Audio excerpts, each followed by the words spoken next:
Benvolguts targarins, benvolgudes targarines, benvolguts amics, coneguts i confinats tots. Abans de res, deixeu-me dir que per mi és un honor i alhora una gran responsabilitat fer el pregó de Festa Major d'enguany. Primer, pel privilegi que representa poder parlar, poder adreçar-me a vosaltres, als meus conciutadans, i després per aquestes circumstàncies excepcionals que tots ens ha tocat viure. Sé que molts de vosaltres m'esteu veient de la cuina de casa, de l'habitació o del menjador, que aquests dies hem convertit en un despatx, en una escola, en un gimnàs, en un tros de pati o en la parròquia. Permeteu-me que aquests nous usos us hi afegeixi una estona al del saló de plens de l'Ajuntament. En aquests 2 mesos de confinament, i gràcies a les xarxes, a casa hi hem treballat, hi hem estudiat, hem parlat amb els avis, amb els nets, hem col·laborat amb altra gent, i ho hem fet amb aules virtuals, als grups de WhatsApp, a YouTube, a Twitter, Instagram i on ha convingut. Els tecnòlegs ens deien que es podia fer. Ara sabem que ho podem fer. Ara ho hem fet. Les xarxes socials virtuals han resultat ser més xarxes i més socials que mai i alhora menys virtuals que mai. Al seu voltant han sorgit iniciatives solidàries impossibles de realitzar sense. Deixeu-me posar com a exemple l'esforç coordinat de centenars de targarins i targarines en la iniciativa de xarxa de cosidores de Tàrrega. El conec de primera mà perquè m'hi he anat connectant en directe, ma mare cosint i amb mon pare tallant, i l'he seguida per les xarxes socials i pels mitjans. I és que Tàrrega és terra de xarxes. Molt abans que Silicon Valley, segles abans que Silicon Valley, aquí ja teníem xarxes. I avui us en vull parlar de 4 xarxes genuïnament targarines i que han fet de Tàrrega el que és avui. La primera gran xarxa documentada a Tàrrega és la que ens porta a la Festa Major, la de les Santes Espines de Nostre Senyor. La tradició popular explica que un dia els fidels congregats a l'església parroquial de Santa Maria van veure que entrava un pelegrí, que s'aprovava l'altar major i que hi deixava alguna cosa. Va resultar ser 2 de les espines de la corona de Nostre Senyor. Com que el pelegrí va desaparèixer de sobte, els fidels van concloure que sota els seus hàbits s'hi amagava un àngel, i tal com havia baixat del cel, se n'hi havia tornat. Si això va ser així, i no seré jo qui ho posi en dubte, les Santes Espines serien la primera cosa que els targarins ens haurien baixat del núvol, i l'àngel la primera cosa que els targarins hi van pujar. La història diu, però, que les relíquies haurien arribat a Tàrrega per una via més terrenal en tots els sentits. L'any 326, una part de la corona de Nostre Senyor hauria viatjat a Constantinoble i, posteriorment, l'emperador Balduí II l'hauria lliurat al rei Lluís IX de França com a pagament d'un deute.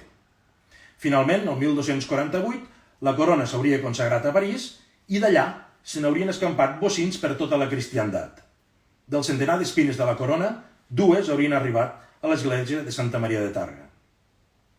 Si això va ser així, i no seré jo qui ho posi en dubte, les Santes Espines haurien arribat a Tàrrega per una xarxa de favors entre monarques i comissionistes, una pràctica encara ben viva als nostres dies.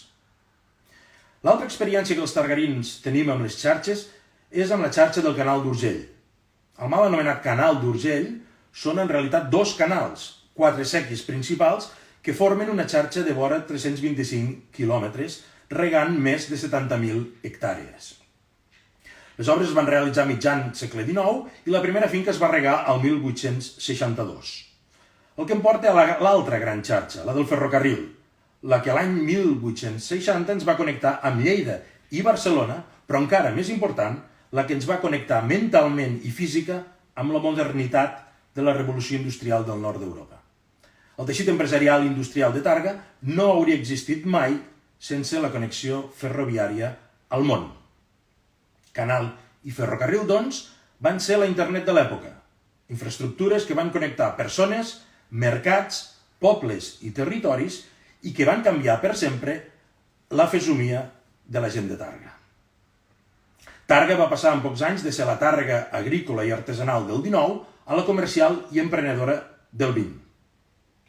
I l'última gran xarxa de la que us vull parlar és la xarxa social de veritat, la de les persones, la dels veïns i veïnes de Tàrrega.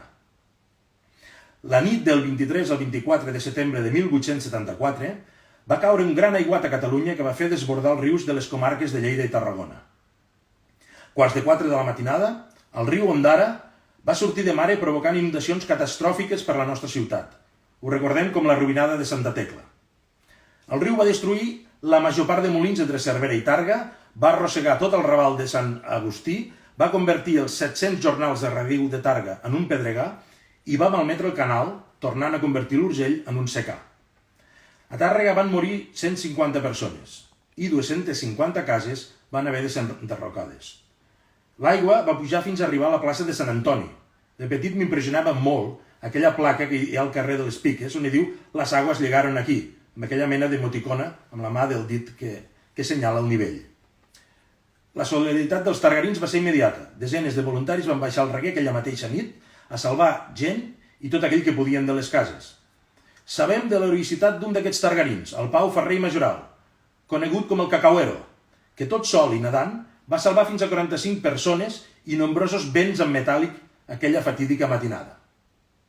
Els danys van ser de 15 milions de pessetes.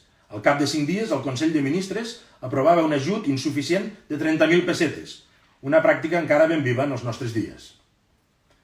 Us he volgut destacar aquests 4 moments, aquestes 4 xarxes de la història de la nostra ciutat, perquè no només expliquen d'on venim, sinó que també expliquen cap on anem.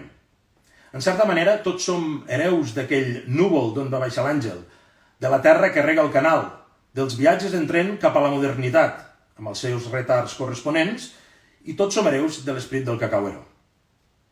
Són totes aquestes xarxes les que han fet que Tàrrega sigui com és.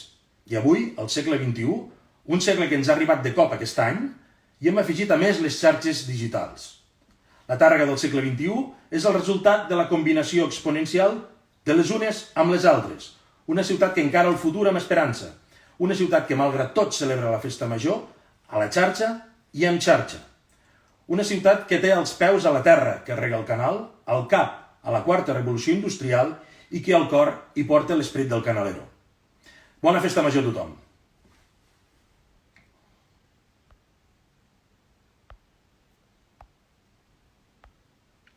Devi publicare stories, no? Dici...